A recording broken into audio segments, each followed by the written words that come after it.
اعوذ باللہ من الشیطان الرجیم سورۃ العادیات بسم اللہ الرحمن الرحیم والعادیات ضبحا۔ یہ واو جو ہے یہ قسمیہ آ رہا ہے۔ عادیات ضبحا، عادیات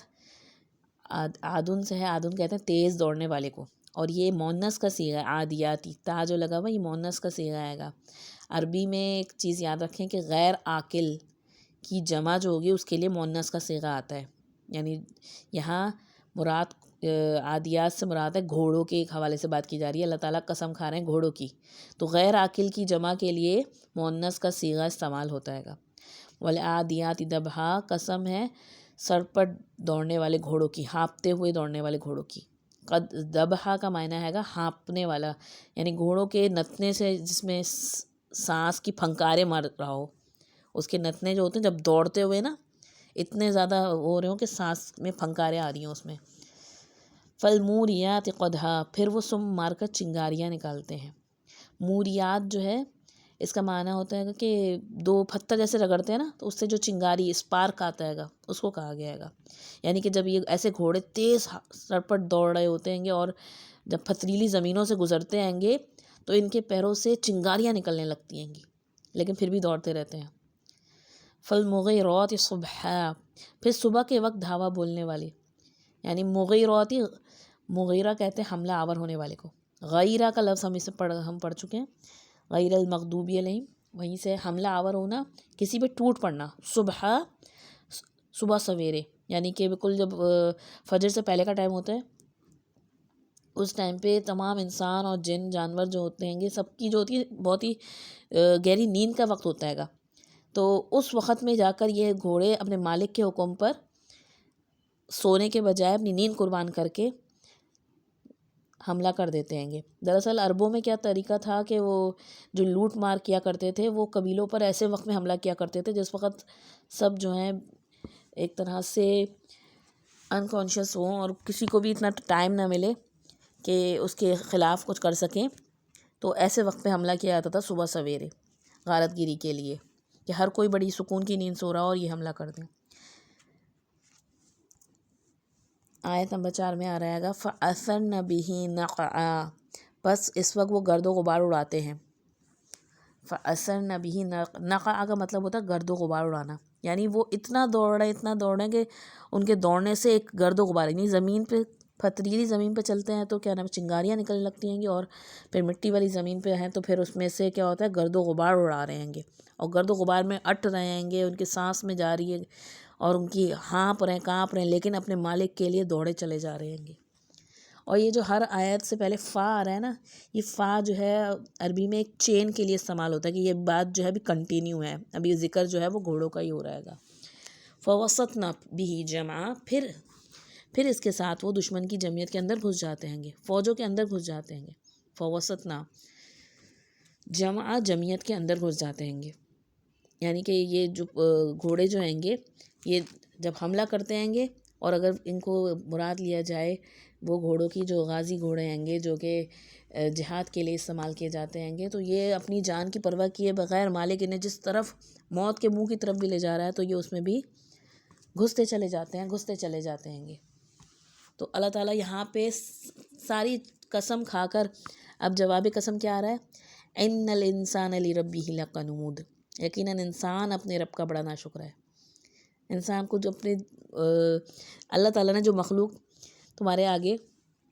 مسخر کی ہے اس سے کچھ سیکھ کہ وہ تیرے حکم پر تو اس کا مالک بنا بیٹھا ہے گا، تیرے حکم پر وہ کس طریقے سے تیرے لیے دوڑ آئے گا، اپنی جان کھپا رہا ہے گا، اپنی نیند قربان کر رہا ہے گا، اور اپنے پیروں سے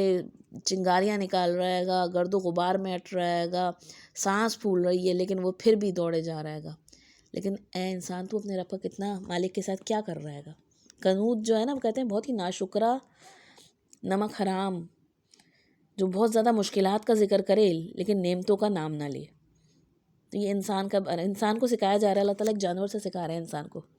کہ غازیوں کے گھوڑے کیسے اللہ کے دین کی سربلندی کے لیے نکلے ہیں گے، بے خوف و خطر گھس جاتے ہیں فوج کے اندر۔ تو یہ ایک طرح کا کمپیریزن ہے انسان کے حوالے سے کہ انسان، کیونکہ سورۃ العادیات جو ہے ایک طرح سے سورۃ التکاثر کا جوڑا ہے گا۔ تو سورۃ التکاثر میں کیا تھا؟ دنیا کی بھاگ دوڑ، دنیا کی بھاگ دوڑ، کہ کس طریقے سے انسان دوڑتے دوڑتے الہاکم التکاثر کہاں تک پہنچ گیا؟ قبروں تک پہنچ گیا، غافل کر دیا اس کو دنیا کی چیزوں نے طرف میں۔ اور یہاں پہ کس کا ذکر رہے گا؟ یہاں پہ انسان کا کہ دین کے لیے دوڑنے والا، اللہ نے جو نعمتیں دی ہیں اس کی شکر گزاری کیا ہے گی کہ ان تمام نعمتوں کو ایک بہترین انداز میں اللہ کے راستے پہ لگایا جائے اور دوڑا جائے اللہ کی طرف۔ جب تک انسان اپنی تمام صلاحیتیں لگا کر کام نہ کرے تب تک انسان شکر ادا نہیں کر سکتا، وہ ناشکرا کہلائے گا۔ تو یہاں پہ فَفِرُّوا إِلَى اللَّهِ، اللہ کی طرف دوڑو۔ ہمارے لیے حکم ہے کہ ہم اللہ کی طرف دوڑیں، اور اتنا دوڑیں کہ ہانپنے لگیں۔ ہم خود سوچیں کہ اللہ کے راستے میں ہماری سانس کتنی بار پھولی ہے گی۔ بیٹھنا نہیں ہے بلکہ اپنی پوری قوت کے ساتھ ایٹ موسٹ ایفرٹ لگانی ہے گی اللہ کے راستے میں۔ اب سوچیں نا، ایک تو اللہ کی مرضی جاننے کے لیے بھی دوڑیں، اگر ہمارے پاس علم نہیں ہے تو ہم اللہ کی مرضی جاننے کے لیے دوڑیں، اور اگر پتہ چل جائے تو پھر عمل کے لیے دوڑیں، اللہ کو راضی کرنے کے لیے دوڑیں۔ اور پھر خاص طور پہ یہاں صبح کا جو ذکر آتا ہے نا، کہ صبح میں ارلی مارننگ ہونے میں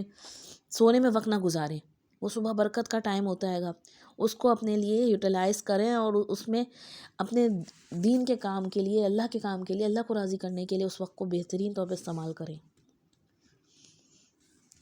اور پھر اتنا دوڑیں کہ گرد و غبار اڑانے لگیں۔ یعنی آپ سوچیں نا،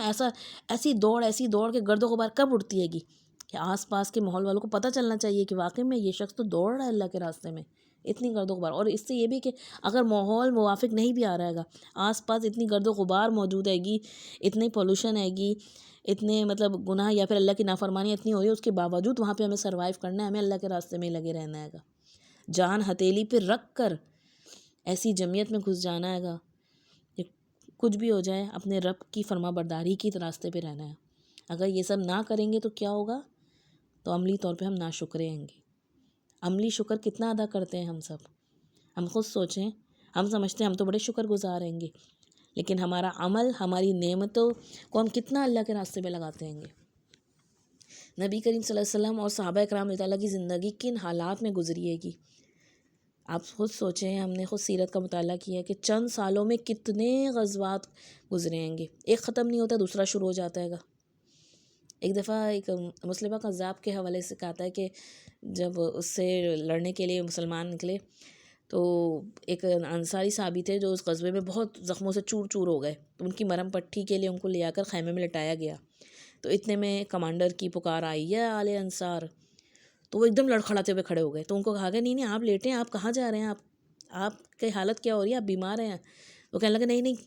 مجھے پکارا جا رہا ہے، کیا میں انسان نہیں ہوں؟ تو کہنے لگے نہیں آپ اس وقت ایک مجبوری کیفیت میں ہیں، لیکن وہ اس حال میں بھی چل پڑ گئی کہ نہیں میرے دین کو میری ضرورت ہے۔ ہم سوچیں ہمارا کیا حال ہوتا ہے، ہمارے ایک سر میں درد ہو جائے، ہم کچھ ہو جائے، ہم سب سے پہلے دین کی ہی کام کو سب سے کونے پہ لگا دیتے ہیں۔ ہماری دنیا تو چلتی ہی رہتی ہے کہ ہم کہتے ہیں کھانا پینا تو نہیں رک سکتا ہے گا، یہ کام تو کرنے ہی کرنے ہیں گے، تو ہم کچھ نہ کر کے بھی بڑے مطمئن بیٹھے ہیں گے۔ حالانکہ ہم سوچیں تو ہماری نعمتوں کا کتنا، خاص طور پہ جو اللہ تعالیٰ نے اگر ہمیں ابھی جوانی اور انرجی والی وقت دیا ہوا ہے، کیونکہ دیکھیں ایک وقت آتا ہے گا جب انسان بڑھاپے کی طرف جاتا ہے تو انسان کے اپنے جسم بھی اپنا ساتھ نہیں دیتا ہے گا، ہر چیز میں کمزوری اور آنے لگتی ہے گی۔ تو جوانی کی عبادت اور جوانی کے حوالے سے اسی لیے خاص طور پہ سوال کیا جائے گا کہ انسان کے اندر انرجی ہوتی ہے گی، تو اس انرجی کو ہم کہاں لگا رہے ہیں گے، کس طرف دوڑ رہے ہیں گے، کس طرف ہماری نظریں ہوتی ہیں گی، کس چیز میں آگے بڑھنے کی خواہش ہوتی ہے گی۔ اپنے ہر دن کو غنیمت جانیں، عقل مند وہی ہے جو ہر دن کو آخری دن سمجھ کر گزارے۔